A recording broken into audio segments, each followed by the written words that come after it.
ரசம் அப்படின்னாவே உடம்புக்கு ரொம்ப நல்லது. அதே ரசத்த பீட்ரூட் வச்சு செய்யும்போது சொல்லவே வேணாம். ரொம்ப ஹெல்த்தியா இருக்கும். வாங்க இந்த ரசம் எப்படி பண்ணுறதுன்னு பார்க்கலாம்.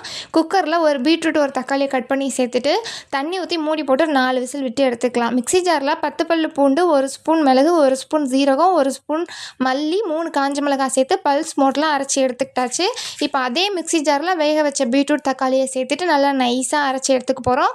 இது இன்னொரு பாத்திரத்துக்கு மாற்றிட்டு இது கூட பீட்ரூட் வேக வச்ச தண்ணியும் சேர்த்துக்கலாம்.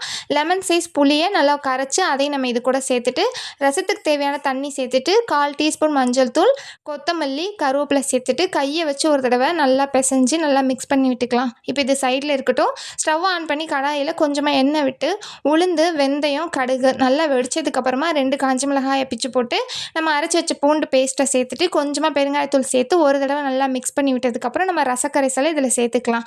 சேர்த்துட்டு கடைசியாக கொஞ்சமாக கருவேப்பிலையை தூவிட்டு மீடியம் ஃப்ளேமில் வச்சு இந்தளவு முறை கூட்டணுன்னு ஸ்டவ் ஆஃப் பண்ணிடலாம்.